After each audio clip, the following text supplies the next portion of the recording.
Lu bisa benerin bener atau enggak ya. Tapi gue ngerasa lu semenjak ada konten berdua, konten gym tadi lu berdua apa segala macam, gue ngerasanya kayak hubungan lu makin harmonis, bener nggak? Jadi ada kayak goals baru lagi nih, kayak kita punya kesibukan lain yang lagi seru-serunya gitu. Iya sebenarnya kalau gue sama Andrea itu kalau orang lihat couple goals, puji Tuhan ya gue disebut couple goals, tapi sebenarnya perspektif pemikiran kami berdua tuh jauh banget men.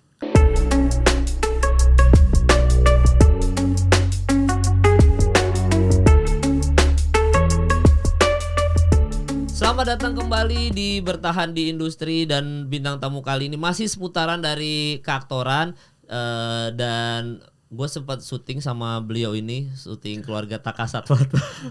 Oh iya pernah. Iya sama syuting kita Pak Bim. Dan sekarang gue tadinya mau ngundang sama bini lu berdua, cuma ternyata bini lu lagi sibuk-sibuknya. Dan gue salut sama ini apa, ibaratnya rumah tangga yang mereka itu bisa membagi waktu, dua-duanya tetap kerja gitu. Gue agak-agak gimana ya? Gue agak-agak respect sama orang yang seperti itu, Pak Bim. Tapi nggak ada masalah lu ya, karena kan sebenarnya bini lu itu ngupload konten-konten seputaran gym gitu. Dan memang beberapa orang mungkin namanya laki-laki kan nggak bisa filter omongan mereka gitu. Lu nggak ada masalah dengan haters yang mungkin komentarin apanya bini lo gitu? Oke, kalau ngomongin soal haters, ya. Menurut gua sedewasa apa? Itu menurut yang pertama poinnya adalah ketika lu udah bersosial media, lu harus tahu kapan lu harus merespon, kapan lu harus enggak, dan lu udah harus tahu soal masalah konsekuensi. Oke. Bahkan ketika gua sama Andrea udah declare bahwa kami adalah seorang seniman, dan hidup kami bisa dikasih di sosial media, kami bisa share apa yang kami bisa share di sosial media. Ya. Di situ kita udah punya entry barrier-nya adalah di situ. Gua udah nggak apa-apa lu mau ngomong apapun, karena ini kan kebebasan berpendapat ya. Selama yang diserang, let's say quote unquote diserang, nggak ngerasa diserang ya nggak apa-apa sih menurut gue. Jadi depend on your response. Gue sih ngerasa ketika ada yang ngomongin aneh-aneh gitu, misalnya pamer badan terus nih, suami nggak bener nih ngizinin istrinya kayak gitu. Menurut gue itu cara pandang mereka yang sempit aja. Kalau menurut gue ngelihatnya adalah istri gue melakukan olahraga menginspirasi generasinya dan generasi di bawahnya atau orang-orang yang terinspirasi dari dia, gimana cara mendapatkan badan yang sehat, body goals, balance secara mentally, spiritually, emotionally, physically gitu.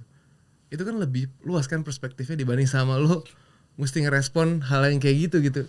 Mikro banget men, kayak dangkal banget. Jadi menurut gue ya gak usah direspon kayak gitu. Ya emang jeleknya warga Konoha ini oknum gue gak sebut mostly. Terus abis selalu mau ngomentarin yang kayak gitu kan. Jadi kayak ini kok istrinya ngumbar-ngumbar aurat, ini suaminya gimana sih? Kayak seolah-olah tuh itu nggak terjadi di lo doang Pak Bim. Maksudnya itu hampir terjadi di semua pasangan yang memang selalu mengupload konten-konten seperti itu, karena lu memang berdua olahragawan banget kayaknya gue perhatiin. Iya tapi kan kalau misal olahraga, misalnya badan lu gini, kita biasa banget sama di sosial media itu ada yang disebutnya budaya flexing, right? Ya. Kalau lu punya mobil mewah, lu akan posting. Lu punya naik a private jet, lu akan posting gitu. Sedangkan dan lu nggak nyinyirin hal kayak gitu. Sedangkan kalau kami posting soal ini gaya hidup kami, ini disiplin kami, ini komitmen kami untuk olahraga, untuk membuat badan kami jadi lebih baik, lebih sehat. Goals kami berdua tuh simple sih, be a better person than yesterday. That's it. Itu yang kami post di sosial media. Kalau ada perubahan bentuk badannya, it's just bonus. Tapi prosesnya yang kami biasanya taruh di sosial media. Jadi kalau ada orang yang hates soal hasil akhir bentuk badan aja, ya itu dia kayak, maaf ya, buat gue itu terlalu dangkal untuk direspon kayak. Sedangkan untuk membentuk badan itu kan butuh proses, butuh banyak hal. Ya apalagi lo dulu waktu syuting lu pernah cerita ke gue, katanya lo dulu waktu muda sebenarnya badan lo gemuk banget. Gue obesitas men. Iya obesitas. Nah itu lu sekarang dengan badan seperti ini, mengingat zaman dulu perjalanan lu menuju badan seperti ini, makanya ada ketertarikan untuk lu upload ke sosmed nggak, Pak Bim?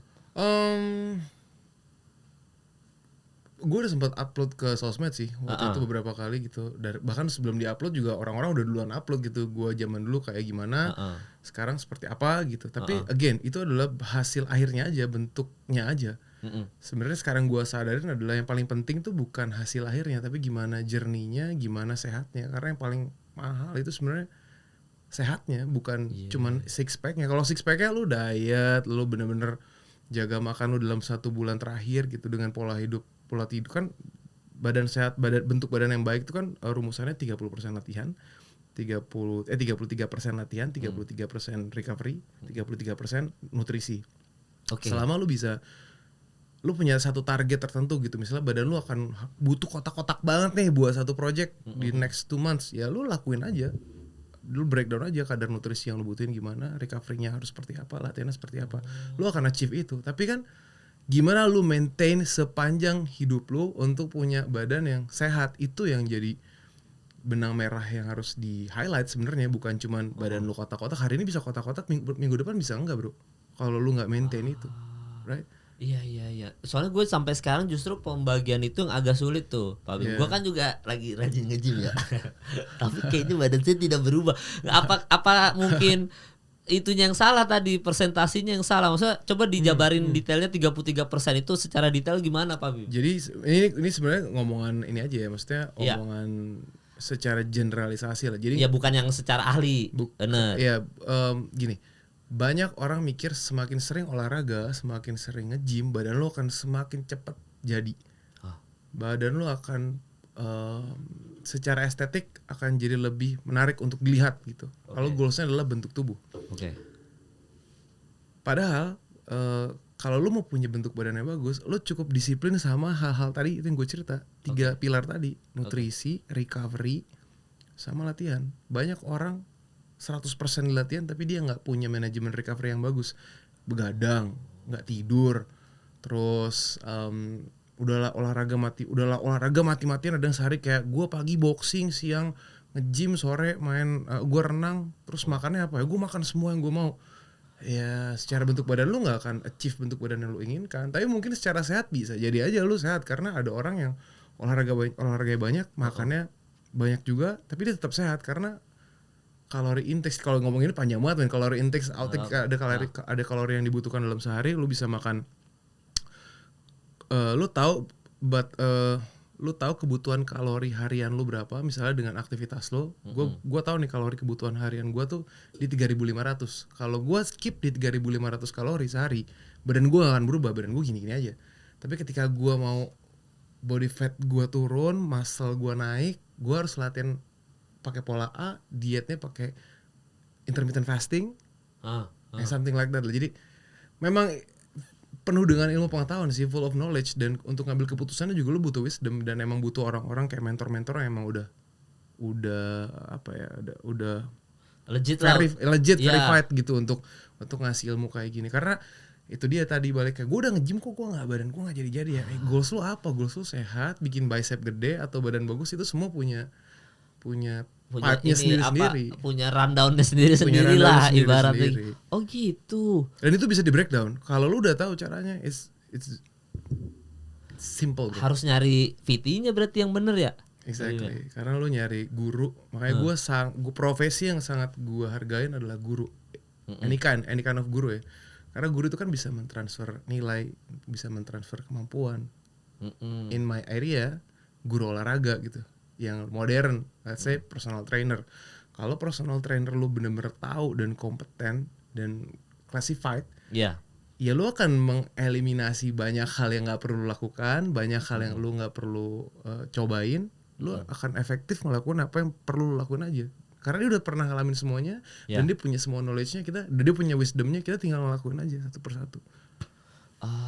Gitu sih, betapa pentingnya orang yang punya kayak mentor aja di bisnis juga gitu kan. Lu punya mentor bisnis, lu punya mentor di dunia keaktoran, dunia podcast, dunia komedi misalnya. Semua ketika lu dapetin wisdomnya, lu dapetin knowledge-nya, enak banget sih, man. Iya, jadi tinggal ngelakuin aja karena mereka udah sikat aja, Pak. Gua ibaratnya udah ngikutin apa yang dia perintahkan, karena sebenarnya dia itu udah ngejalanin semuanya.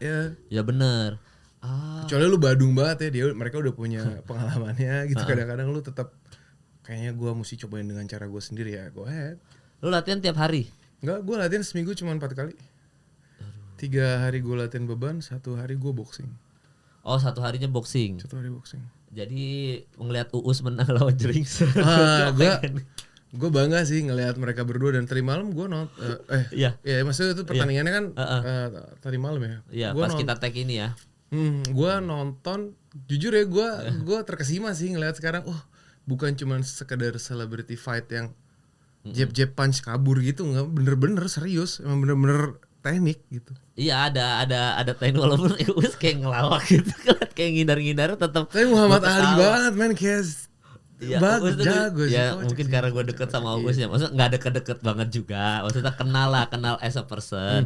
Jadi kalau ngelihat dia, dan kayaknya itu semua orang yang nonton tadi malam pas lagi tag ini, itu kayaknya anjing, gue malah ngakak lihat Uus gerakan-gerakannya gitu. Tapi untungnya dia menang ya, mungkin karena tadi kembali lagi ada yang komen di Instagramnya HSS itu, dia bilang kayak, nah Bligering ini kalah karena kalau kita ngeliatin pola hidup juga, sebenarnya mungkin Uus secara umur mereka mungkin Uus jauh lebih muda gitu. Bligering juga kayaknya mungkin begadang, mungkin dia kebanyakan minum alkohol. Jadi ada yang komen kayak gitu, bukan gue ya, tapi netizen. Jadi ada beberapa hal yang bikin dia kalah itu bukan karena mungkin teknik atau fisik atau stamina, tapi pola hidup juga. Gitu. Iya, tapi gue nggak bisa ngejudge, gue nggak punya condemnation apa untuk kehidupannya Jering sama Uus. Tapi yang gue tahu adalah ketika pola hidup lo saat lo yang sekarang adalah hasil dari investasi lo di waktu-waktu lo sebelumnya. Right? Oke. Jadi kayak sekarang kalau lo punya pertandingan tinju di 2 bulan ke depan dan lo baru mempersiapkan 2 bulan itu, misalnya dari hari ini adalah bulan September, lo akan tanding di bulan November. Ya. Let's say November atau Desember. Lo baru mempersiapkan diri di 3 bulan terakhir. Bandingin sama orang yang udah punya polanya 5 tahun ke belakang. Ya udah, dia udah nggak perlu ngejar nafas lagi, dia udah paling benerin teknik aja, maybe something like that. Begitu juga dengan banyak area kehidupan sih bro. Olahraga tuh bisa reflect banyak area kehidupan. Iya, makanya kalau gue kan suka banget NBA ya. Jadi kalau ngomongin soal LeBron James gitu kan, LeBron James tuh longevity-nya lumayan panjang tuh. Karena dia usia sampai sekarang aja udah 38 apa 39, 38 kalau salah. Dia. Tapi dia masih jadi the best player in NBA sekarang kan. Nah, itu tuh kalau dilihat, kalau kata orang-orang sebenarnya dia itu udah nge-maintain badannya dari makannya, udah mulai dari pertama kali masuk NBA. Exactly. Maksudnya udah, makanya bisa panjang. Dia udah maintain dari pertama kali dia masuk NBA, mulai dari manajemen nutrisinya. Kalau latihannya kan emang dia udah punya, genetiknya juga udah freak kan. Maksudnya secara genetik udah freak gitu. Plus ditunjang sama nutrisinya, ditunjang sama recovery-nya. Lu lihat deh, lu research deh. Gimana soal LeBron James investasi berapa juta dolar cuman buat recovery-nya. Either dia pakai teknologi listrik inilah, air inilah, segala macam, dia coba ke badannya dan works kan sampai sekarang, dia sama Cristiano Ronaldo. Iya, berdua. Messi juga mungkin ya. Tapi kan kalau kita sering dibahas orang, Messi kayak 99% skill juga. Iya, dia udah gift. Udah gift, dia mah udah 99% tuh udah bakat dari Tuhan ya. Beda sama kasusnya Neymar kan. Kalau Neymar kan dengar-dengar, ya nggak tahu ya, maksudnya gue nggak begitu ngikutin Neymar, cuma ya ada banyak partinya ketimbang ininya, jadi gampang cedera apa segala macam. Sebenarnya kalau ada beberapa juga yang mungkin latihannya benar tapi gampang cedera, mungkin ada juga ya. Iya, karena pola hidup sama gaya hidup itu menentukan banget ya kesuksesan hidup lu sih. Tergantung mau invest kemana. Lu sendiri berarti kan tadinya dari badan gemuk menuju ke badan yang kayak sekarang gitu. Ada metode tersendiri nggak untuk versi lo ya, bukan dari versi PT lo, tapi emang benar-benar rangkuman dari lo gitu? Ya, based on my experience, gue dulu karena gemuk gue jadi korban bullying. Once gue dibully, itu yang ngebuat gue harus berubah. Tapi at that time gue nggak tahu dari mana gue harus memulai perubahannya. Gue nyobain semua jenis olahraga, karena orang zaman dulu kan belum ada informasi, belum inflasi kayak sekarang, bener gak sih? Ya, bener. Kayak informasi masih jarang. Sekarang kan lu bertumpah luber kan informasi. Jadi lu justru mesti milih informasi mana yang tepat buat lu. Kalau zaman dulu kita cari banget informasinya, which is dari guru olahraga gua, nyokap gua gitu. Kamu olahraga aja, sit up, push up, berenang, basket gitu. Dari situ lah gua mulai ngerubah pola hidup gua. Disiplin diri gua tuh dibangun dari SMP kelas 2 karena gua dibully itu. Jadi trigger utamanya adalah bullying. Gue dibilang gue akan pernah bisa punya pacar. Oke. Ya waktu itu kan cinta monyet lagi bersemi-berseminya ya kan. Yang lain pada pacaran, gue enggak bro. Jadi gue bilang gimana caranya gue buat biar gue bisa punya pacar, ya itu olahraga. Oh, walaupun olahraga masih ngasal SMP ya. Olahraganya ngasal banget. Berenang juga gaya gue sendiri. Basket. Tapi basket akhirnya gue jadi semi pro karena gue bener-bener jadi ngikutin basket. Iya. Oh, pas kapan tuh ya? Habis SMA, pas SMA? Gue SMA, kuliah tuh semi pro. Sampai akhirnya gue cedera ankle. Akhirnya pas cedera ankle gue ikut VJ Hunt di Bandung. Lolos. Jadi itu shifting hidup gue dimulai dari situ. Kalau nggak kayaknya gue masih jatuh cinta sama dunia basket. Sama basket ya? Oh lu basket SMA di Bandung berarti? Bandung. SMA mana Bandung? Gue di SMA 14 Bandung. 14 Bandung. Terus kuliahnya di? Gue di Universitas Parahyangan. Oh, Unpar. Sama. Lulus? Enggak. Iya, sama. Terus gue pindah ke Unisba, ambil komunikasi. Nggak lulus juga. Karena di saat itu gue udah ngerasa superior, kayak gue udah jadi host, ngapain mesti sekolah. Ternyata banyak banget fundamental yang gue harusnya pelajaran di kampus, dan gue ngerasa harusnya gue dulu seriusin tuh dua-duanya. Yang pertama ekonomi, yang kedua komunikasi. Oke, tapi sekarang tidak ada penyesalan kan karena nggak lulus kan? Maksudnya secara finansial pun sekarang alhamdulillah aman-aman aja dong Pak Bim. Puji Tuhan gue bisa. Kalau ngomong penyesalan, sebenarnya apa yang gue jalanin sekarang, gue punya prinsip juga selain be a better person, attitude of gratitude. Jadi sebisa mungkin gue bersyukur apa sama semua yang gue alamin. Karena alasan gue dulu nggak mengambil jalur kuliah akademis sampai lulus juga karena bukan gue malas, tapi karena gue ngeliat opportunity lain yang menurut gue I build from scratch bro. Jadi gue bener-bener makan aja zaman dulu Indomie gue bagi 2. Nggak apa-apa nyebut merek ya. Nggak apa-apa, apa sebut di sini. Siapa tahu nanti mulai jadi Aston Salim masa bikin produk yang Indomie zero calories mungkin kan. Terus? Gue bagi 2 Indomie ini buat pagi, buat malam. Gue ngalamin di era itu bro. Jadi gue ngerasa apa yang gue mesti lakuin ya supaya gue terbebas dari hidup yang seperti ini gitu. Oh, makanya ngelihat potensinya jauh lebih besar ketika VJ Han itu dan udah jadi host apa segala macam, kayaknya ini lebih menjanjikan nih ketimbang lebih menjanjikan kuliah. Dan gue dapetin instant gratifikasi di sana, kayak gue syuting dapat penghasilan gitu kan, kayak gue bisa ngebiayain keluarga gue bisa ngebiayain kebutuhan gue bisa ngebantu, gue bisa berimpact sama keluarga gue lah. Oke, lu pertama kali syuting itu di mana ya? Pertama kali dapat dunia keaktoran gitu. Oh, kalau ke dunia keaktoran di tahun 2013. Film apa itu? Itu judulnya apa, sinetron? Kick and Love. Film tuh ya? Film tapi nggak tayang, itu yang bikin si Dennis Adiswara. Belajar aja bro. Oh. Karena gue pengen tahu dunia acting tuh kayak gimana ya. Karena gue udah lumayan 5 tahun di dunia presenting. Dan dulu kan yang hot itu TV personality kan, karena itu era-eranya dulu di Trans TV itu Extravaganza, Koperan, Sel, terus jadi My Trip, My Adventure. Itu tuh di OG-nya tuh di era itulah. Gue punya privilege untuk bukan privilege, gue dikasih karunia Tuhan untuk bisa ngerasain beberapa program itu gitu. Oh gini rasanya ya jadi TV personality yang emang ternyata jadi selebriti itu bukan dunia yang mudah loh gitu. Karena gue nggak tahu kan bedanya aktor sama selebritas. Kalau sekarang kan selebriti yang dijual adalah mostly ini seluruh dunia, nggak Indonesia aja.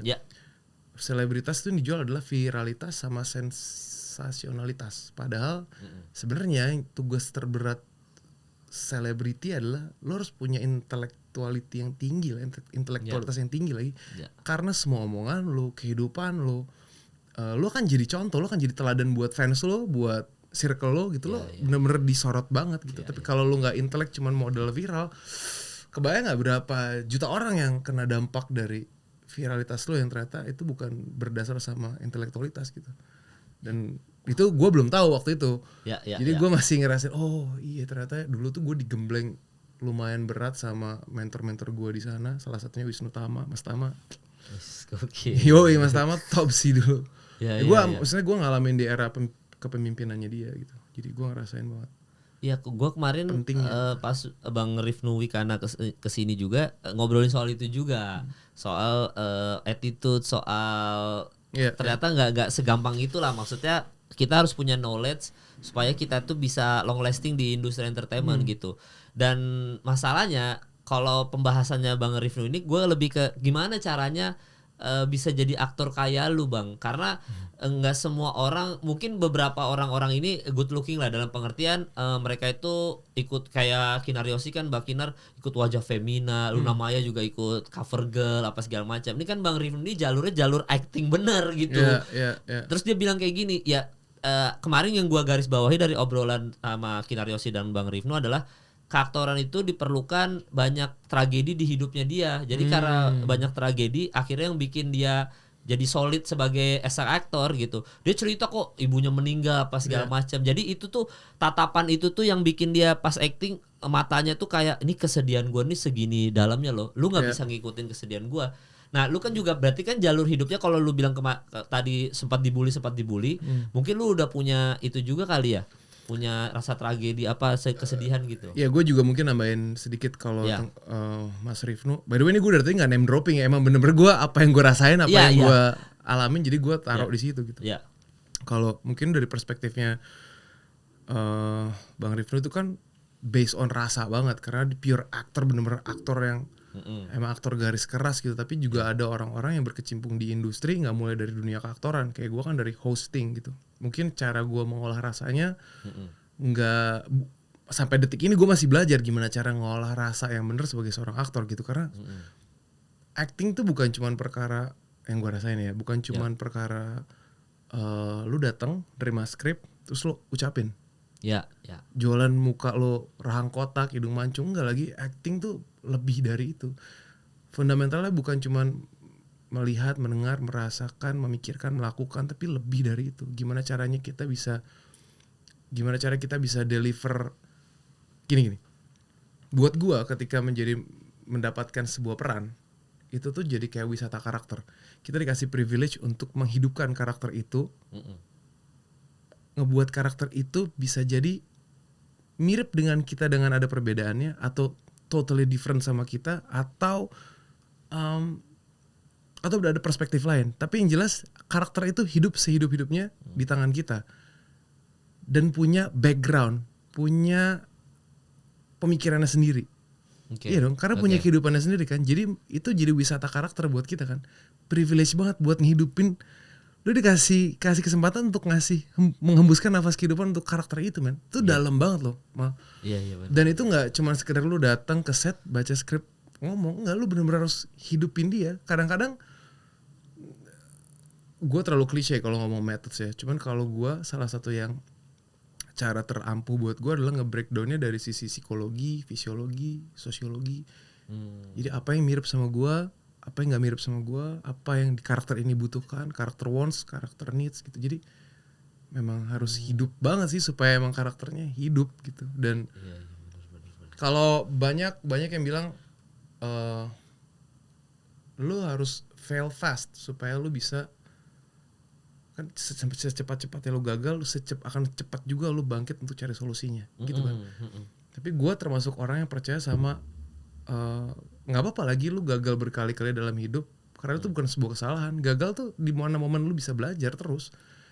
Dan kalau lu takut sama gagal, lu nggak akan end up kemana-mana. Lu akan takut gagal nih. Menurut gue ini sukses, ini gagal. Lu nggak ngapa-ngapain tuh di sini lagi level. Jadi mendingan lu gagal tapi lu bakal achieve. Begitu juga dari dunia keaktoran gitu. Nggak apa-apa, cobain ini, cobain rasa ini, cobain rasa itu, cobain metode ini, cobain metode itu. Dan semakin banyak kita mencoba metodenya, semakin banyak kita berkolaborasi dengan rasanya yang pengen kita olah. Sama kayak Bang Rifnu tadi kan, dia punya tragedinya banyak ya, kan? Punya memori tragedi. Memorinya. Dan dia bisa kolaborasiin tragedinya sama karakternya. Jadi dia hidup di karakternya dengan tragedinya dia sama tragedi karakternya gitu bro. Kayak dalam banget sih emang gak cuman sekedar. Makanya banyak orang bilang enaknya jadi aktornya terkenal terus cuma modal badan bagus doang. Kita breakdown ya. Badan bagus lu mesti disiplin setiap hari Ya kan saat teman-teman lu party lu terus tidur, di saat teman-teman lu bisa ngerokok, bisa segala macam ya lu harus berani bilang enggak.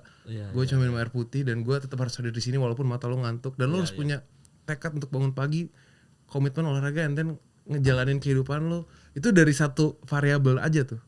Ngomongin badan, belum soal ngebedah keaktorannya, belum lu ngebedah diri lu dari sebagai dari perspektif keluarga, dari perspektif bisnis itu buset deh. Orang cuma bilang gampang ya jadi lu ya. Ya belum aja ya. Kalau mau di breakdown boleh kita breakdown nih kita. Iya emang semua intinya semua pekerjaan emang sesulit itu ya. Mau yang orang kira kita gampang ternyata kalau di breakdown pun sulit. Sulit tapi iya sulit sih. Tapi buat gue menyenangkan karena itu dia attitude of gratitude. Nggak semua orang punya kesempatan untuk mengolah kemampuannya. Gue ingat satu quotes, gue tuh generasi zaman sekarang banget nih. Soalnya gue dapat quotesnya dari TikTok, anjing netizen nih. Lu mah TikTok banget bang gitu. Tapi gue dapat dari TikTok itu ada sebuah ceramah agama gitu. Tapi ustadznya ini orang luar, bukan orang Indonesia. Terus dia ngomongin soal kok kalau lu rajin ibadah, hidup lu malah jauh lebih sulit ketimbang lo yang hura-hura apa segala macam. Terus katanya sebenarnya kalau yang gua baca dari kesimpulan itu ada beberapa komentar yang nyangkut di gua. Ada yang ngomong kayak gini, justru kalau hidup kita lagi sulit tuh berarti kita lagi di jalur yang benar. Karena itu berarti Tuhan lagi sayang sama kita. Dan yang paling penting dari poin itu adalah sebenarnya bukan kita menghandle badai kan, ibaratnya itu storm nih, kita dapat musibah banyak itu kan kayak storm badai gitu. Tujuannya kalau jadi orang yang benar itu bukan menghandle badai tapi navigate. Jadi lu navigasi badai, maksudnya lu tahu kalau badai kayak gini lu cara ngelewatinya gimana, menavigasi gitu. Itu tujuan beragama dan jadi tujuan orang yang benar itu. Jadi lu ada badai, ada musibah apa, lu nggak panik, lu nggak apa, lu bisa jadi navigator yang benar. Oh ini badainya kayak gini, gua tingkahnya harus gini, sikapnya harus gini, attitude-nya harus gini. Oh ini ada komen netizen begini, gua sikapnya harus gini gitu. Gua nggak bisa lebih setuju lagi dari kata-kata lu tadi. Siapapun yang, karena gue percaya sama bukan siapa yang ngomong tapi apa yang disampaikan ya gitu. Jadi kalau menurut gue apa yang lo sampaikan lewat apa yang lo denger di TikTok tadi, gue nggak peduli medianya siapa dan siapa yang ngomong, tapi message-nya itu bagus banget. Iya kan, ketika lo beragama berarti lo punya hubungan spiritual, dan ketika lo bersosialisasi punya hubungan yang banyak, lo hubungan lo horizontal, secara kemampuan lo horizontal, jadi lo bakal lengkap. Vertical, horizon, lu punya knowledge-nya, lu punya wisdom-nya, lu punya nurture-nya untuk longevity karir lu, untuk longevity apapun yang lu kerjakan. Ya menarik sih sama perspektif yang tadi lu bilang soal agama gitu. Gimana caranya kita dancing in the rain, dancing in the storm, ya kan? Bukan kalau kita jadi orang yang takut akan Tuhan berarti masalah akan hilang. Enggak lagi, sebenarnya masalah tetap akan datang. Dengan lu takut akan Tuhan atau enggak, masalah akan tetap datang, tapi gimana cara kita nge-handle-nya aja. Iya jangan kalau gue nggak so suci di sini, gue juga belajar nih. Kita juga belajar ini, gue juga setuju. Tapi kan ada beberapa komentar aja kan, maksudnya memang dancing in the rain, maksudnya kayak lu kalau ada musibah ya jangan dilawan, nanti takutnya hanyut ya kan. Tapi jangan pasrah juga, hanyut juga kan kalau pasrah. Ya udah lu ikutin aja, kalau memang lu butuh perahu ya ikutin aja badainya mau ke arah mana. Jadi dilewatin aja. Tapi gue nggak pernah gue nggak pernah ungkapin ini di podcast manapun. Sekarang ada kesempatannya, gue mungkin mesti testify tentang ini ya. Di awal tahun ini tuh gue divonis HNP. Mungkin beberapa followers gue sih yang di Instagram mungkin udah tahu, tapi kalau secara lu kan media lebih masif nih, gue bisa testify kalau lu bilang jadi orang takut akan Tuhan, jadi aktor tuh menyenangkan gitu. Sebenarnya tetap punya challenge-nya juga. Jadi di awal tahun ini di Februari gue divonis sama HNP. Itu hernia nucleus pulposus, itu gue ada grade 3 di 3 level di leher, cuma sejengkal dari otak. Gue hampir lumpuh. Mata gue udah mulai rabun-rabun karena kan syarafnya kejepit. Syarafnya udah gepeng banget. Tapi itu dia tadi, gimana caranya lo respon hidup lo, apakah lo akan berpaling dari apakah lo akan selesai sama hidup lo, atau lo terus berdansa di tengah ujiannya. Karena kalau lo orang yang beriman ya lo punya faith, lo akan selalu punya harapan gitu kan. salah satu mentor gue bilang gini, namanya Bila Lantang, bukan mentor sih, maksudnya gue menganggap dia sebagai seorang mentor. Dia Bila Lantang, dia bilang gini, kalau ketakutan adalah frekuensi di mana iblis bekerja. Iman adalah frekuensi di mana Tuhan bekerja. Jadi selama lu punya faith gitu, ya itu dia tadi how to dance in the rain tuh di situ sih menurut gue. Iya ya, maksudnya itu. Tapi again, I'm not a holy person. Gue tetap manusia, bisa jatuh dalam dosa. Jangan di quotes di sini teman-teman. Ini gue based on my experience aja sih. Iya ya memang.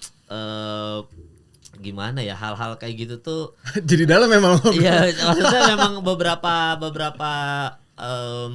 hal-hal yang ibaratnya berhubungan sama spiritual ini emang kasat mata ya, dalam pengertian kita nggak bisa ini mah lo lagi hidup enak doang nih bisa ngomong kayak gini gitu kan. Banyak orang ya, lu belum aja sih lagi sulit, belum menghidupi anak, belum gaji banyak utang, lu masih bisa tuh ngomong kayak gitu. Maksudnya kan posisi kita mungkin untuk posisi sekarang mungkin tidak merasakan hal yang sama seperti itu. Memang banyak pro kontra sih kalau ngomongin spiritual ya. Iya. Dan banyak orang juga yang jadi punya prejudis kan kalau di Indonesia. Orang udah punya prejudis sendiri tentang orang, kayak bajunya rapih, hidupnya kayak fine-fine aja, pasti nggak pernah punya masalah hidupnya. Enggak, lagi semua orang tuh punya backpacknya masing-masing. Semua orang tuh punya problemnya masing-masing kan. Jadi gue sih sangat berharap ya ketika nanti di dunia tuh bakal jadi lebih indah gitu. Let's say di keluarga lah, mulai dari keluarga tanpa adanya prejudis tadi, nggak perlu ada prasangka dulu, nggak perlu ada asumsi liar soal satu sama lain. Jadi emang kita nerimanya satu sama lain ya utuh aja, se-human being aja. Jadi sama-sama ngejalanin happy gitu. Kalau iya kan, kalau lu keluar rumah udah langsung mulai penuduhan, tatoan pasti preman nih. Enggak semua orang tatoan preman kali, hidup lu stereotype banget, lu biner banget, semua orang tatoan adalah maling. Kan enggak juga bro. Semua orang yang pakai jas adalah orang yang pasti sukses dan baik hati. Bisa jadi lu mau maling di rumah lu tuh pakai jas. Iya gak sih? Iya, tapi di keluarga lu berarti lu menerapkan konsep yang sama itu ya, maksudnya nggak ada prejudice, maksudnya kayak ya udah apa istilahnya, udah jalanin bareng-bareng aja segala. Itu lu terapkan itu juga di keluarga lu?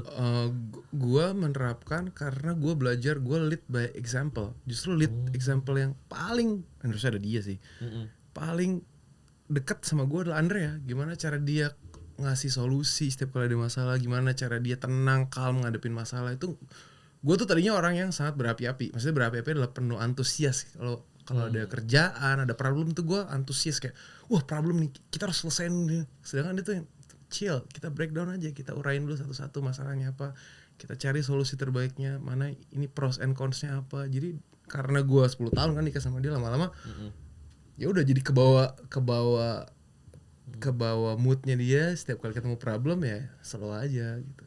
Problem tuh gak akan pernah selesai. Terus kalau lu gak perlu takut sama, makanya tadi pertanyaan pertama lo adalah gimana ngadepin haters, gimana ngadepin keluarga yang berbeda pendapat, karena semuanya itu pasti akan terjadi. Itu tuh inevitable banget, nggak bisa terhindarkan. Tapi kalau respon kitanya kayak tadi gitu, chill aja, ya udah lu ya api tenang. Gue waktu Bang Denny Sumargo apa yang pas datang ke podcast ini ya, gue tuh ngebahas soal pas Bang Denny Sumargo gue interview, memang posisinya adalah gue belum married. Setelah podcast sama Bang Denny di Bertahan di Industri ini, baru akhirnya gue married. Karena gue ingat banget waktu itu lagi nonton Netflix, jadi ada filmnya, bukan film, ini kayak dokumenter Jonah Hill. Jadi Jonah Hill ini lagi bikin film berdua sama psikiater apa psikolognya dia gitu. Jadi dia tuh ngerasain hal yang sama kayak lo. Maksudnya dia kan badannya gemuk ya, jadi dia ada rasa dibully sejak kecil. Jadi dia nggak pede sama dirinya sendiri tuh sampai sekarang, walaupun udah jadi aktor tuh memori childhoodnya dia ini agak mengganggu dia lah. Ada gitu. post traumatic stress disorder biasanya, PTSD. Bener. Nah Jonah Hill tuh ngerasain hal yang sama kayak gitu. Jadi ngerasa badannya gemuk terus apa segala macam. Nah di situ tuh gue ada bahas sama Bang Denny soal tadi lu ngomongin soal apa-apa aja pasti ada masalahnya segala macam. Jadi ada 3, kalau misalkan kalian udah nonton, sebenarnya ada 3 hal yang kata Jonah Hill, kata dokternya Jonah Hill ini nggak akan bisa hilang dari kita as a human, manusia gitu. Yang pertama itu ketidakpastian. Jadi kan selalu ada ketidakpastian sama hidup kita lah. Kita nggak tahu kita mati kapan, kita nggak tahu besok kita untung atau rugi. Misteri. Selalu ada ketidakpastian. Kita nggak bisa mastiin besok kita akan kayak gimana. Jadi ketidakpastian, uncertainty berarti ya, ketidakpastian. Misteri, Terus habis itu constant work. Jadi kita as a human karena tidak ada kepastian ya tugas kita kerja sampai kita meninggal, constant work aja. Jadi orang yang lebih baik dari yang kemarin kata lo tadi. Terus yang terakhir ini yang paling penting adalah kesedihan tuh pasti akan selalu ada gitu. Apapun itu keputusannya, pain is always there. Dia bilang gitu. Jadi mau misalkan lu let's say nggak menikah sama Andrea nih, lu pasti akan ada painnya juga karena anjing ngapa gua nggak nikah sama Andrea, aduh bangsat gua malah nikah sama nih orang, ada kayak gitu terus.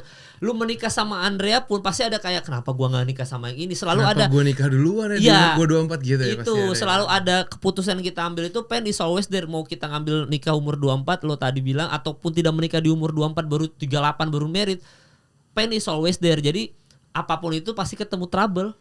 Dan ya gue setuju sama pendapat lo. Dan yang paling sekarang sering terjadi adalah karena kita ada di generasi yang sorry itu saya gitu, kita butuh validasi eksternal untuk dapetin bahagia kita. Validasi eksternal contohnya sebenarnya lu fine aja dengan kondisi tubuh lu, dengan perjuangan karir lu, perjuangan kehidupan lu, tapi karena ada banyak faktor eksternal yang ngebuat lu seakan-akan harus divalidasi kayak contohnya nih gue pakai kasus ke gue ya. Jadi gue nggak mau ngomongin orang lain. Kayak contohnya gini, gue belum punya anak sampai detik ini, belum dikasih karunia anak sama Tuhan. Buat gue itu sesuatu yang nggak apa-apa gitu. Gue masih bisa, mungkin dari 10 bucket list gue 9 udah tercapai, 1 belum. Tapi kan karena 1 ini ditanya terus sama orang, ini bisa ngaruhin kebahagiaan gue loh. Kayak wah gila nih ganggu banget ya. Padahal gue kalau lihat berkat yang lain udah dapat gitu. Tapi kenapa kita mempertanyakan satu yang belum dapat aja? Itu karena validasi eksternal. Gimana kalau perspektifnya kita pakai reverse psychology. Jadi bersyukur aja sama semua yang kita udah punya. Yang belum punya ya kita usahakan. Dan gimana pun juga at the end of the day, semua kalau Tuhan udah buka nggak ada yang bisa nutup. Begitu juga sebaliknya kan, kalau Tuhan udah tutup nggak ada yang pernah bisa buka. Jadi ya gue setuju sama kata-kata lo, plus tadi jangan terlalu ambil pusing sama validasi eksternal, karena yang menentukan kebahagiaan diri kita sendiri adalah ya kita. That's why hubungan vertical horizon tuh penting banget sih. Oh, tapi memang lu pribadi pengen punya anak, pengen aja. Pengen karena ceritanya adalah bukan gua nggak pengen punya anak. Jadi di tahun pertama kami menikah, Andrea itu kan Andrea udah hamil 4 bulan, and then di satu pagi gua menemukan dia udah dalam kondisi di kamar mandi, matanya udah putih mal. Terus keguguran, jadi udah darah berceceran. Kami bawa ke rumah sakit di Siloam, ditangani sama one of the best dokter di sana, namanya dokter Batara. Jadi udah ada genangan darah di kandungannya Andrea tuh 1,5 liter. Andrea udah pesta tuh, udah gak sadar, udah hampir kehilangan. Jadi probabilitas nyawanya selamat tuh tinggal let's say gue lupa deh 30%, 20%. Jadi gue udah di momen kehilangan anak gue saat itu, dan gue hampir kehilangan istri gue. Jadi sebenarnya ya balik lagi ke ngomongin soal apakah gue mau punya anak? Mau, itu gue mengalami itu. Gue ngalamin itu dan sakit banget. Pain is always there, no matter what. Bener, tapi how you respond about the pain and how you manage the pain itu kan seberapa dewasa lo. Ya navigasi tadi kita bahas, menjadi navigator tadi kan. Dari situ long story short ya itulah. Sampai sekarang gue masih punya karena dari situ ada satu kondisi yang ngebuat gue sama Andrea harus berupaya lebih, dan sama mujizat Tuhan juga harus terjadi. Kalau emang Tuhan tidak mengizinkan ya sampai detik ini ya belum aja. Tapi apakah gue nggak berbahagia dengan itu? Enggak, men. Hidup gue masih banyak yang masih banyak angle yang masih bisa gue syukurin untuk berbahagia, dan masih bisa banyak gue share. Mungkin pengalaman gue bisa jadi obat buat banyak orang. Iya. Dan lu bisa bener atau enggak ya.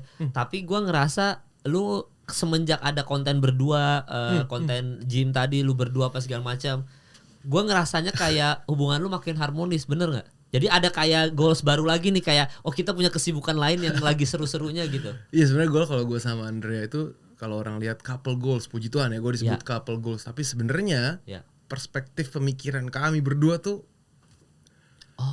jauh banget, men. Andrea tuh suka kayak contohnya dari makanan favorit aja beda. Jenis jam makan aja di rumah bisa beda. Hal yang diobrolinnya makin beda. Karena pernikahan itu kan yang gue alamin ya dari awal kan kayaknya wah sweet sama udah mulai tahun kelima udah beda karena pergaulannya berbeda, nature-nya beda, nurture-nya beda, social life lu juga beda, jadi makin kesini nih beda. Tapi itu dia pernikahan tuh yang paling menarik buat gue ternyata setelah gue ngobrol sama Andrea gitu kan, kami suka ngerundungin malam-malam, suka punya waktu sendiri untuk chat kan, dan harus sih komunikasi tuh.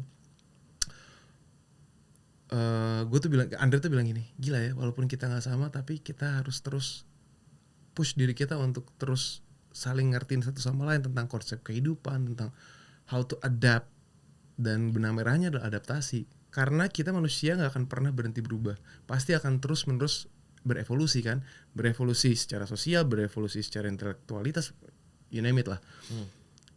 Begitu juga adaptasinya. Kalau lu berevolusi udah makin polarized, satu ke ujung sana satu ke sana, terus lu nggak adaptasi, ya udah lu nggak akan punya toleransi yang besar gitu. Nah sekarang sebenarnya kami punya konten berdua itu untuk kayak bener kata lu tadi, gimana kalau kita punya sesuatu yang sama yang bisa inspired banyak orang. Karena sosial media menurut gua sama Andre yang paling penting adalah how to convincing people, inspiring people, educating people and entertaining people gitu. Bahkan sekecil apapun bisa berdampak. Gue pengen banget sama Andre pakai sosial media gue untuk berdampak, terutama untuk hal-hal yang positif ya. Kalau yang negatif mungkin bukan kami berdua gitu.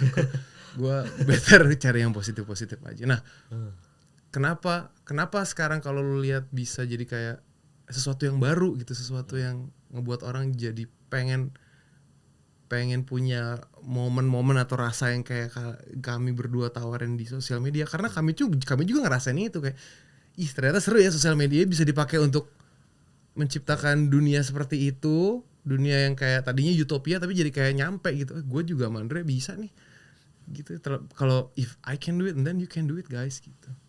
Iya gue lumayan cukup stand out juga tuh konten lu berdua, soalnya beberapa kali lewat di reels gue, lewat di apa, jadi gue kayak ngerasa gila ya, dulu kayaknya tuh beberapa tahun ke belakang belum mulai tuh konten, iya kan, sekarang secara engagement naik drastis tuh gara-gara konten itu, plus gue langsung gila Pak Bim sama bininya ada aja muncul di explore gue lah nanti apa segala macam, jadi kan secara nggak langsung mungkin itu ada peralihan dari kita kemarin mungkin ada trouble, ada yang kurang harmonis gini-gini, kita ada way outnya nih ternyata kalau bikin konten berdua, jadi ada sesuatu yang baru lagi. Benar, exactly. Dan bukan berarti kami berdua nggak pernah ada masalah ya. Aduh sorry banget kalau dihadir di sini dia akan cerita sih, lucu banget sih Andre. Iya. Masalah tuh ada aja, sampai hal yang konyol aja sih mal, kayak treadmill datang ngabisin tempat gitu. Buat gue kayak treadmill ngabisin tempat di situ. Kayaknya harusnya bukan ngabisin tempat, treadmill ngabisin tempat kayaknya nggak. Gue tuh ada OCD kan, gue mesti ngeliat ini tuh rapi gitu kayak semua tertata. Sedangkan dia bisa lebih free. Ya udah nggak apa-apa nih taruh di sini gini. Itu bisa gue kayak sama dia bisa diskusi tuh bisa 2 jam. Kayaknya nggak gitu deh. Kayaknya harus ini rapi, terus ini di sini. Enggak sayang, nggak apa-apa gini. Nggak penting kan sebenarnya. Tapi itu tuh problem gitu. Good problem. Karena perbedaan visi aja gitu. Buat gue ini secara konten nanti buat gue nggak something like that. Jadi nggak smooth aja jalannya. Tetap banyak curriculum, tetap ada ujiannya.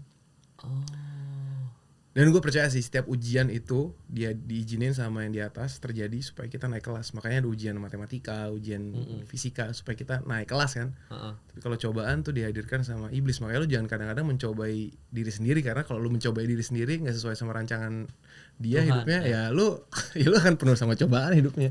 Iya. Sulit loh, soalnya kan posisinya lu masih syuting, acting. Apalagi lu main Jakarta Undercover kemarin. Jakarta Undercover. Jakarta juga sih. Versus Everybody. Maksudnya kan pasti kan secara nggak langsung, misalnya Andrea juga secara physically kan cantik. Gue yakin juga pasti banyak cowok-cowok yang cari momen-momen lagi nggak harmonis nih, boleh kalian di chat. Lu juga posisinya banyak syuting sama siapa segala macem. Bahkan di Jakarta versus Everybody juga adegannya seperti itu. Jadi kan gue ngerasa bahwa lu tadi bilang lu sangat cross dengan Andrea, dengan profesi kalian masing-masing aja itu pasti lebih bertahannya sulit gitu Pak gitu. Tapi seru kan ketika kalau lu sama menurut gue jadi monoton. Tapi kalau diversifikasinya ada, kayak lu invest aja mesti diverse kan supaya beda-beda, supaya lu bisa manage resiko. Bener nggak? Sama kayak pernikahan juga kan investasi. Semakin semakin beda gitu, semakin banyak yang bisa semakin banyak pipe-nya ya, semakin banyak kita bisa manage resikonya sama ekspektasinya. Tadi pertanyaan lo bagus, gue lupa skip di mana tadi ya? Yang mana Fabi? Yang ini. Oh yang ini ya, jadi maksudnya tentang soal Jakarta versus Everybody gitu. Let's say salah satu example-nya adalah film di mana gue mengharuskan ada adegan kissing atau ada sex scene. Iya sex scene. Sebelum gue ngambil filmnya, sebelum gue syuting, hal itu yang pertama kali gue diskusin sama Andrea. Jadi about toleransi tadi sih, kayak sayang aku dapat skrip bagus nih. Skripnya gini, yang main ini, ceritanya begini, tapi ada adegan ininya, gimana? Responnya Andrea adalah dia baca skripnya, and then dia secure dulu sama sama partner main gue siapa. Terus dia bilang, ya udah make sure ketika lo ngelakuin itu, lakukanlah yang terbaik seperti lo, ya udah pokoknya lakukan aja yang terbaik seperti lo melayani pasangan. Bukan melayani pasangan, maksudnya supaya salah sih ini terminologinya. Lakukanlah yang terbaik seperti emang lo seorang aktor yang emang nggak punya tanggung jawab apa-apa, jadi emang lo lakukan aja 100% di situ. Gitu. Itu yang ngebuat gue kayak gila sih nih, gitu. punya istri yang punya pola pikir kayak gini memang nggak gampang ya. Iya. Tapi di satu sisi gue juga dibalik kan. Kalau gue posting olahraga, apakah gue jadi masalah? Enggak, karena itu juga achievement buat dia. Ya toleransi tadi sih mal. Iya, dan adaptasi itu di tahun keberapa baru akhirnya dapat? Dari awal. Kalau dari awal. Dari awal gue dulu gue kan masih merintis ya, maksudnya dari hosting gitu. Maksudnya dari secara apa ya, secara kapasitas Andrea kan lebih besar dari gue kan. Iya bintang TV apa segala macam, mantannya siapa. Waduh, banyak story. Benar. Secara netizen tuh udah ngerti gitu. Wah, ini mantan si ini terus benar. Dan gue gak pernah ada masalah sama background story. Dia secara capacity gede banget. Gue masih merintis. Setiap hari gue, bahkan ketika lagi jalan gue, bro kenalin dong sama adiknya gitu baik. From day one bro, from day one tuh emang ada. Jadi ya itu dia, tapi kan dari satu sama kayak latihan beban juga sama kayak anak lah, anak kecil lahir itu kan nggak mungkin langsung manjat pohon kan, pelan-pelan dulu belajar jalan, belajar apa. Itu gue juga sama di pernikahan gue sama Andre juga gitu. Gini rasanya dari day one. Maksudnya kebijakan itu loh, wisdomnya itu pasti kebentuk berapa tahun kemudian kan. Pasti awal-awal lebih frekuensi berantemnya lebih sangar lagi, enggak berantem justru gue lebih kayak gini rasanya, gini tuh punya pasangan yang superior secara capacity, sampai akhirnya gue punya jadi ngebuat gue mental kan dulunya kan emang gue atlet sih, jadi gue punya mental itu kompetitif banget sama diri gue sendiri.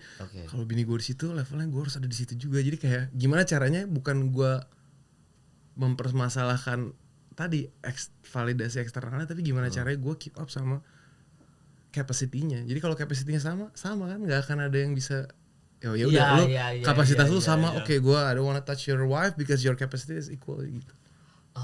Iya kalau makanya lu kejar gimana caranya gue ada di posisi seperti istri gue. Jadi lu kejar ada di titik itu. Itu tapi di perspektif gue ya, gue kejar, nggak jadi marah-marah sama Andre, nggak. gue mau ngambil program ini dulu kan gue masih hosting.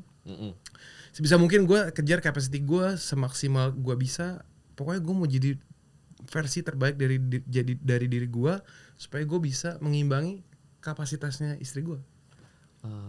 Dan begitu juga dengan sekarang. Dan itu triggernya ya, trigger lo-nya ya. Wah, harus gitu ya. Tapi kalau ya waduh itu agak gimana ya, maksudnya ya banyak orang yang mungkin ada di posisi yang sama kayak lu gitu. Istrinya mungkin alfa banget atau apa segala macam, mungkin secara kesuksesan lebih apa ya, secara keuangan mungkin lebih banyak istri daripada suami. Tapi kan nggak semua orang seberuntung lo yang bisa gue kejar dia ada di titik ini gitu. Lu masih terselamatkan. Bayangin kalau lu udah segitu ambisinya tapi nggak jadi juga. Itu kan mempengaruhi mental dan rumah tangga dong secara nggak langsung gitu. Buat gue, at least gue udah coba. Itu dulu yang penting ya. At least gue coba dulu sih. Gue akan kejar semaksimal gue bisa.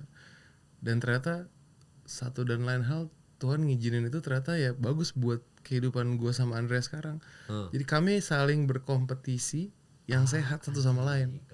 Gitu. Jadi kalau awal tahun yang tadi lu bilang kita punya konten berdua, kita punya program baru gitu ya. Punya program tuh maksudnya punya goals baru di sosial media. Memang benar, kita emang udah planning. Tahun ini kita mesti punya. Jadi yang paling penting adalah kita tahu kapasitas kita sekarang ada di mana, value-nya seperti apa, self image-nya seperti apa, potensinya seperti apa, kita breakdown. Mana yang cocok buat Andrea, mana yang cocok buat gua, so, apa yang bisa kita lakukan satu sama lain untuk saling berkolaborasi yet berkompetisi untuk terus achieve apa yang kita belum punya. Jadi kayak gitu bro, emang bener-bener by plan semua. Diomongin aja Emang berarti ya. diomongin dan kita planning. berkompetisi yuk biar seru gitu. Apa gitu. Iya. Tapi kompetisinya bukan yang jadi kayak Iya kan bukan. Iya bukan gitu. Tapi kayak, yuk gitu. Kalau yang satu lagi aku lagi malas nih. Ayo dong, kamu iya. Gitu. Jadi seru sih. Iya, followers lagi lebih banyak kan bini lu nih sekarang. Banyak kan emang banyak. Dari dulu. Dari dulu.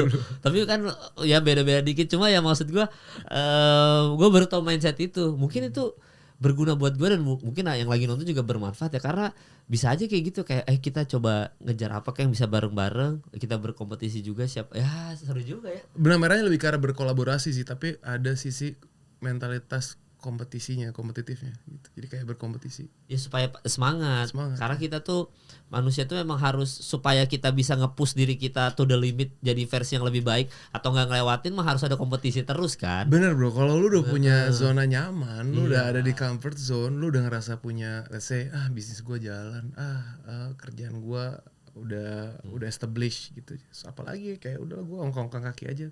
Tiba-tiba di rumah lu sendiri gitu di ekosistem yang paling dekat sama lu lagi lari gitu ibaratnya. Gue lari, lu nggak ikut gue lari, tapi gue di atas lo. Dia ikut lari, jadi kan gitu kan, kayak itu sih yang gue rasa. Itu bermanfaat buat gue lagi. Dan dua-duanya suka olahraga, jadi disiplin kompetisinya dibangun dari situ. Iya. Kamu hari ini latihan nggak? Dimulai dari situ. Latihan, aku nggak. Yaudah aku latihan deh. Nah, olahraga tuh bisa merefleksikan ke banyak hal. Tadi gue bilang bisa reflect banyak banget hal, karena itu jiwa untuk terus be a better personnya akan terus ada. Dan itu mungkin yang bikin lo sekarang bisa bertahan di industri sampai sekarang ya. Maksudnya secara lu umur berapa sekarang, Pak Bim? Gue 37. Nah maksudnya Andrea 39. Nah iya kan, lu lebih tua ya pasangannya. Jadi gak apa-apa followersnya banyak kan dia, karena dia lebih cepat 2 tahun dibanding gue. Kompetitif banget ya. Tadi kita ngomong alpha dominan, alpha male segala macam, karena secara usia juga jauh lebih tua. Tapi dia bukan alpha female. Dia lebih kalau dia bisa di klasifikasiin lebih ke arah sigma kali ya. Kalau lu nonton ini nggak, Peaky Blinders. Nah dia ini siapa dia? Sosoknya siapa? Si ini bukan. Yang meninggal bukan. Dia Thomas Shelby. Dia tuh Thomas Shelby banget. Ininya presence-nya. Oh iya. Nggak intimidating tapi diem. Nah itu tuh sigma banget.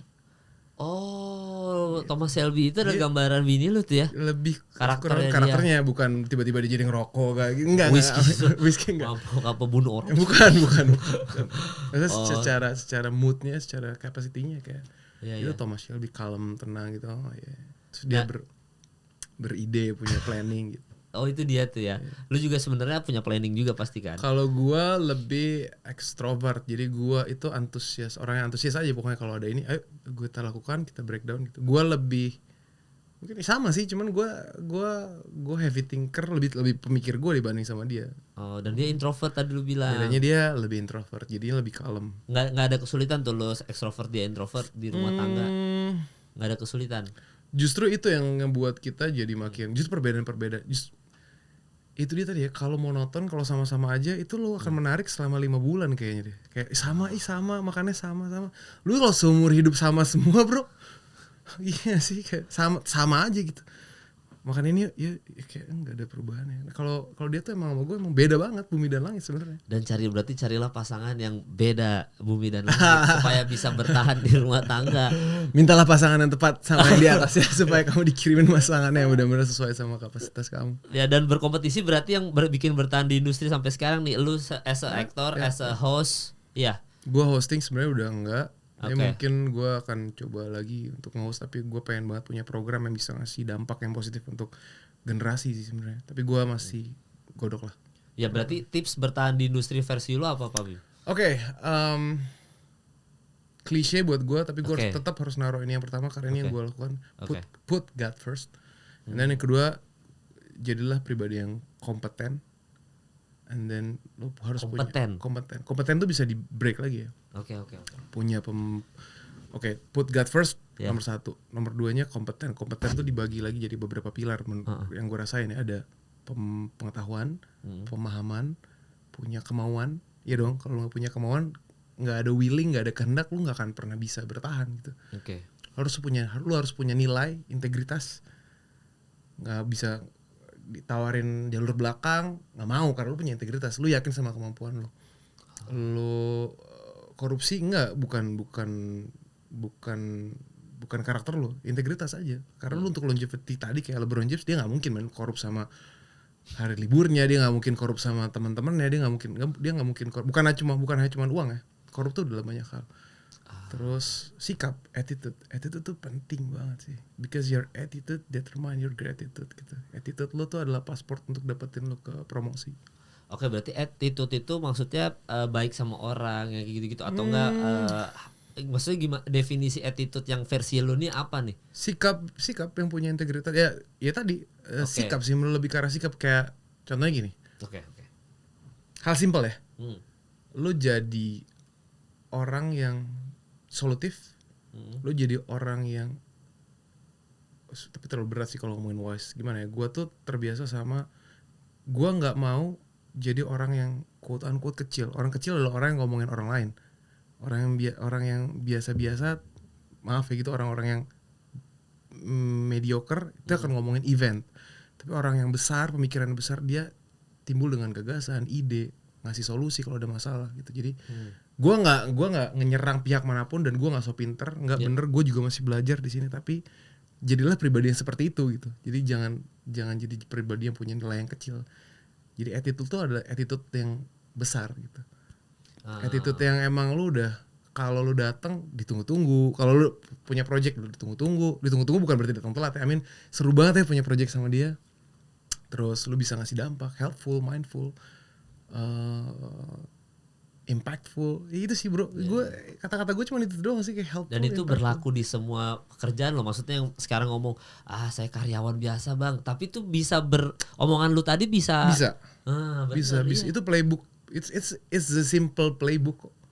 Takut akan Tuhan ya kan, hidup lu kan penuh dengan kebenaran. Mungkin nggak jatuh dalam dosa, namanya manusia pasti jatuh dalam dosa. Tapi pilihan lu untuk hidup di dalam dosa atau cuma jatuh aja. Kalau jatuh kan bangun, udah gitu udah kan. Tapi kalau lu jatuh terus lu hidup di situ berenang, ya udah lu pilihan lu gitu. Navigasi lagi, balik lagi kita dapat ini baru, knowledge baru, navigator. Benar-benar navigasi. Role model ada. Role model maksudnya sampai sekarang kan kayak kalau gue tuh role model gue sih masih Kobe Bryant ya. Kalau buat gue, makanya sama, gue juga Kobe banget. Jadi Mamba mentalitinya itu, jiwa kompetitifnya Kobe itu sampai sekarang gue pegang banget lah. Jadi kalau ada lagi sedih atau apa segala macam, biasanya gue lihat motivasinya. Kan Kobe Bryant kan suka motivasi orang kan. Beberapa podcast, beberapa talkshow dia selalu kayak ngasih beberapa motivasi ke kita gitu. Nah gue kalau lagi posisi lagi depresi atau lagi sedih, biasanya gue nonton podcast Kobe, statement Kobe soal gimana dia bisa jadi the best player in NBA gitu segala macam. Nah lu role modelnya siapa, Habib? Gue buat sampai sekarang ada nggak? Kalau role model mungkin gue ngelihat nyokap gue sama mentor yang paling dekat sama gue sekarang ya. Maksudnya mentor yang gue paling sering banyak tanya, sering gue bukan tiru tapi lebih sering gue bukan duplikasi juga, sering gue minta solusi kalau lagi ada sesuatu yang menurut gue di luar kapasitas gue gitu.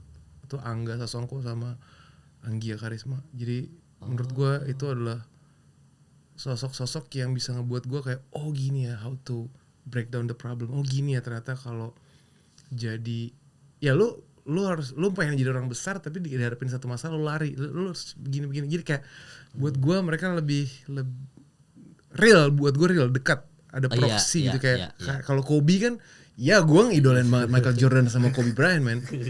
Even Jordan Poole gue suka banget, kayak gila nih Bangor mental. Iya kan, jangan nembak dia nembak gitu, kayak udah nggak kayak wah gila Bangor banget. Secara mentalitas tuh top banget. Tapi kan nggak ada kedekatan sama kita, nggak face to face kayak gue sama lu gini loh. Nah buat gue sosok yang berpengaruh sekarang di hidup gue ya mereka tadi. Anjing, tokohnya aja Mas Angga Sasongko, makanya lu main filmnya mulu bang. Ini Tapi lu Mas Angga makanya main apa tuh yang bom itu apa yang mau tayang 13 tuh? Bom Belum syuting ya? Udah selesai syuting. Nah bom apa judulnya? Judulnya 13 Bom di Jakarta. Nah makanya bisa ada lagi Pak Bim deh. Tapi menarik kan ketika itu dia. Kalau di yang lu tanya idola gue di dunia keaktoran banyak, Abimana, Oka Antara, Bang Joko, semua kayak project-projectnya Joko Anwar, Upi. Gue tuh suka banget sama film project yang ngebuat gue pengen banget jadi aktor itu Serigala Terakhir. Dan gue itu lucu banget sih, kayak emang universe call. Gue suka banget sama Serigala Terakhir. Gue ngobrol sama Mbak Upi, ngobrol bukan untuk cari kerjaan, emang ngobrol untuk pengen tahu perspektifnya Mbak Upi. Terus gue dapet projectnya Serigala Terakhir 2 di tangannya Tommy Dewo gitu, kayak emang universe call banget. Yang menarik lah. Ya cuman kalau untuk secara kehidupan, secara live di perspektif kehidupan ya gue banyak nanyanya sama. Pasti ya, kalau lagi galau kalau lagi ada problem yang nggak bisa diselesaikan dengan lu sendiri, pasti akan ngobrol sama mereka. Nggak selalu, tapi mostly gue akan coba tanya kayak perspektif lu gimana sih bro, soal misalnya gini, perspektif lu gimana soal media. Dia kan media tuh gini.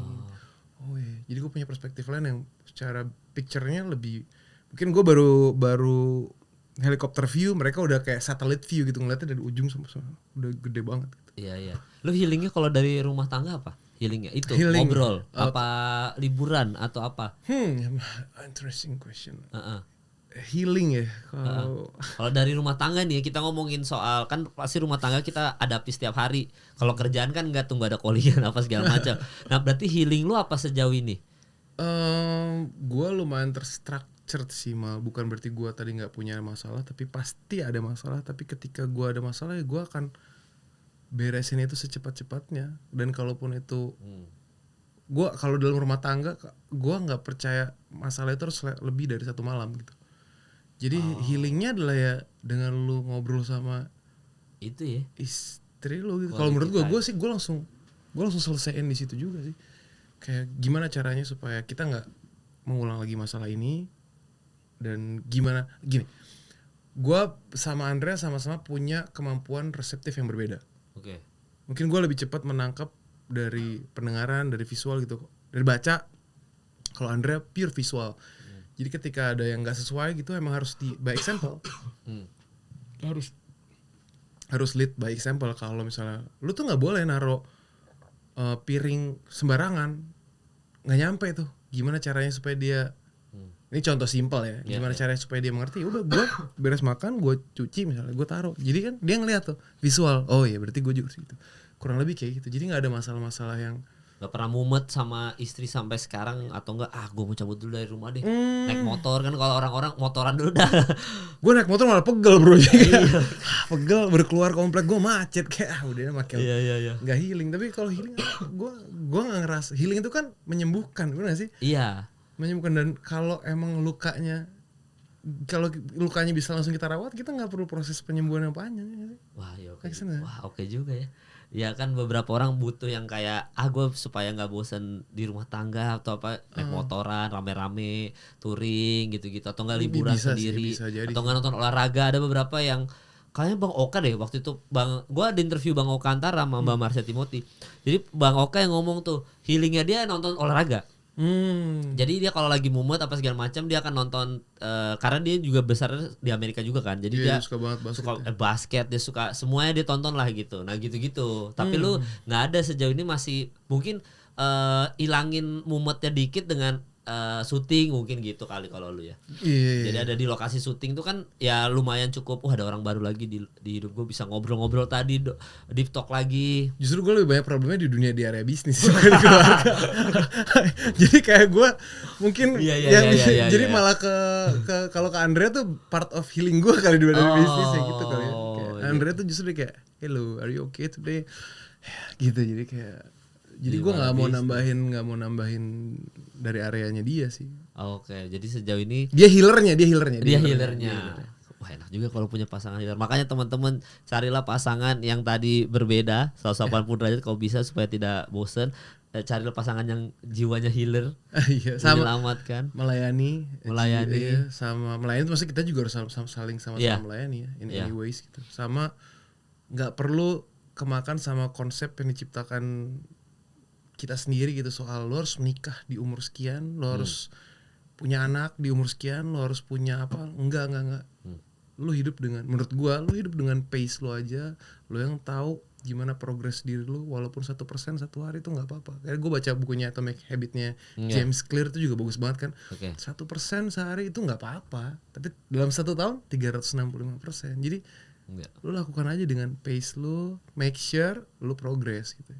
Jangan cuma diam ya, begitu juga dengan itu bisa, iya kan, iya gak sih, kayak playbooknya bisa dipakai di mana-mana, di mana aja gitu. Dimanapun bidang pekerjaannya ya. Waduh, pokoknya sehat-sehat terus buat lu Pak Bim. Udah sejam ya? Udah. Oh gitu kalau gua kan lu pernah tiba-tiba gitu. Tapi ya maksudnya sehat-sehat terus Pak Bim. Semoga rumah tangga. Amin, Tadi sama-sama. gue yakin dari episode ini banyak ilmu yang didapat juga dari lo, buat gue, buat netizen yang lagi nonton, buat subscribers gue. Jadi semoga pahalanya tidak terputus-putus. Jadi pahalanya ada terus nih karena ilmu yang lo kasih. Dan buat yang nonton sekali lagi mohon maaf atas kesalahan yang ada di episode kali ini. Walaupun ada yang salah-salah, ya udah itu pure dari kita berdua. Dan terutama gua, kalau lu kan emang channel lo ya, dan gua ngomong dari perspektif gua sama sekali nggak berniat menggurui, cuman gua share apa yang pernah gua lakukan, pernah gua lalui. Semoga bisa bermanfaat aja sih. Amin, bermanfaat itu. Semoga helpful, useful, bisa impact buat teman-teman. Jadilah generasi yang punya impact buat orang lain. Gue dapat beberapa mindset baru sih dari lu tadi, makanya thank you berat. Dan gue yakin kalian juga dapat. Pokoknya sekali lagi mohon maaf kalau ada kesalahan ya. Dan buat Pak Bim sekali lagi sehat-sehat, buat istri juga semoga sehat semuanya. Buat yang nonton, sampai ketemu lagi di episode selanjutnya.